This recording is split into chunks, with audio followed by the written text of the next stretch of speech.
Hello les émoustillés. Et aujourd'hui, je voudrais vous partager une question qui me taraude depuis que je suis toute petite, depuis que j'ai 4-5 ans à peu près.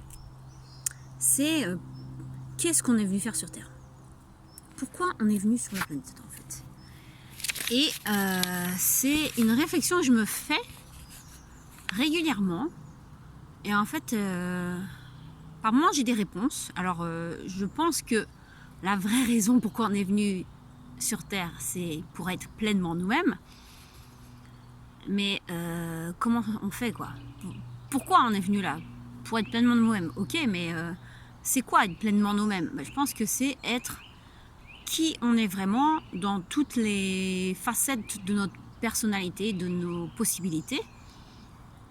Et comment on fait pour s'y prendre? Alors là, des fois ça coince, et puis des fois j'ai mes réponses qui sont plus claires en fonction de mes expériences et mes vécus avec mes patients, ceux que j'accompagne en coaching aussi. Et en fait, j'ai l'impression que c'est comme un chemin qu'on vit depuis qu'on est tout petit et que régulièrement, on passe par un même processus qui, je crois, depuis que je cogite sur les choses, je crois qu'il se fait même en 4 étapes. Alors, la première étape pour moi, et ce que j'ai compris, c'est que dans l'enfance, on a vraiment été infusé de croyances qui sont super ancrées en nous sans qu'on s'en rende compte en fait. Mais des croyances qui nous ont été données par notre famille, par l'école, par la société, par l'éducation, par notre culture en fait. Et d'une société à l'autre, d'une culture à l'autre, d'un pays à l'autre, elles sont très différentes ces croyances. Mais elles sont vachement bien incrustées au point qu'on n'arrive pas forcément à les remettre en cause, quoi. Et c'est comme si c'était aussi finalement un conditionnement, comme si on voulait nous mettre dans une micro-boîte, alors que finalement on est bien plus grand que ça, on a avec toutes les possibilités, les dons, les talents, les ressources qu'on a en nous, en fait c'est minuscule la boîte dans laquelle on veut nous mettre, alors que nous on est infini avec des possibilités, des potentiels infinis. Et puis alors ça c'était la première étape, on prend conscience de ces croyances doucement. Et la deuxième étape, c'est qu'il y a une rébellion qui se met en place. Et alors, dans la première phase de la rébellion, on va prendre conscience qu'il y a plein de choses qui clochent, il y a comme une perte de sens, des choses qu'on n'a pas envie d'admettre. Alors on maintient le cap, on porte encore le masque, on tient la façade, quoi. Et puis, c'est des mensonges qui s'incrustent en nous comme ça. Et il y a aussi comme une politique de l'autruche, quoi. On fuit un peu le bazar. Et puis à un moment, dans la deuxième phase de la rébellion, il y a comme quelque chose qui nous dit que ces mensonges-là, ils sont de moins en moins possibles. Parce que, à force de se regarder en face, un petit peu comme l'exercice en face d'un miroir, il y a des choses qui vont plus être possibles et plus admissibles. Mais si on n'a pas envie de les reconnaître, il y a des problèmes de santé qui se mettent en place, ou alors des problèmes récurrents qui reviennent régulièrement. Et alors, la vie nous apporte même des confrontations, des événements qui vont être parfois des chocs. Ça peut être un cancer, un deuil, un accident, un burn-out, un licenciement, c'est très varié. Mais ça va nous secouer tellement que ça va provoquer un éveil.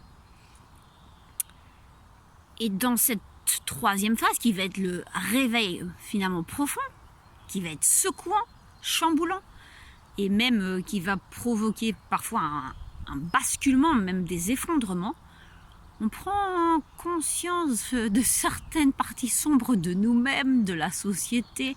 C'est un peu... c'est un peu dur, c'est assez ténébreux, c'est compliqué, c'est douloureux, c'est pas simple, quoi.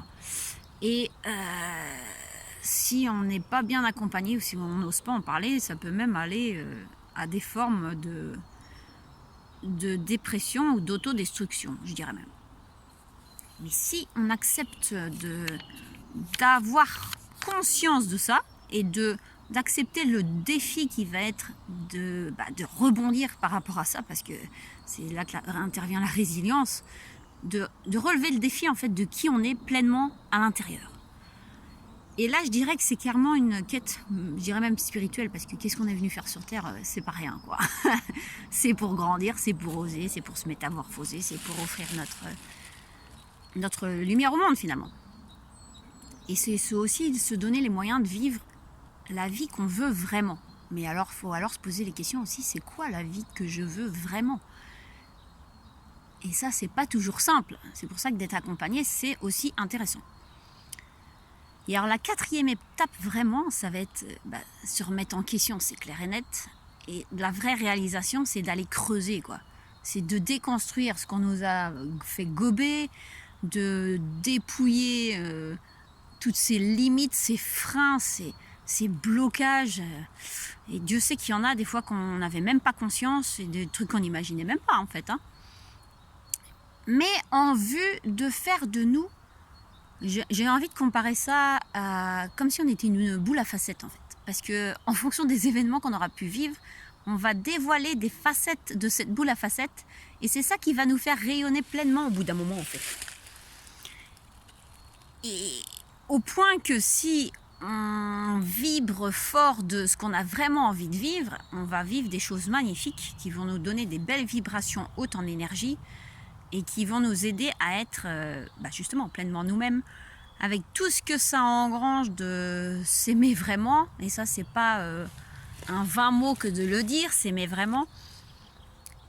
Et en se disant, mais ouais, en fait, c'est nous le créateur de notre vie. Si on se parle bien, si on se dialogue avec les bons mots, on s'offre de belles pensées, si on se regarde en face en acceptant vraiment qui on est et ce qu'on aime vraiment et ce pourquoi on a envie d'avancer dans la vie, et bien alors là, je pense que c'est plus que notre vibration d'être qui va se révéler et qui va faire que tout va prendre un autre sens. Et ça va vraiment nous mener à la réalisation de nous-mêmes. Alors je ne dis pas que c'est simple, bien évidemment. Mais en fait, les différentes étapes, je dirais qu'elles sont assez justes. Elles viennent au bon moment. Des fois, on dit « Ah, ça va pas assez vite pour moi ». Mais en fait, c'est souvent le moment qui était là, c'était le bon moment. On aurait pu se dire « Ouais, j'aurais pu faire ça avant ». Mais non, en fait, tout est bien. Tout est bien, tout est à l'heure, tout est fait à la milliseconde près, j'ai l'impression des fois. À l'instant T, c'est ce qui devait se passer, les synchronicités, les petites magies du moment. Et si il y a des choses qui ne se sont pas faites avant, c'est finalement qu'on n'était certainement pas prêt dans notre cœur, dans notre façon de penser. Et c'est ça que j'avais envie de vous partager aujourd'hui. Alors je vous souhaite une belle journée ensoleillée avec bientôt le retour du printemps. Ciao, ciao!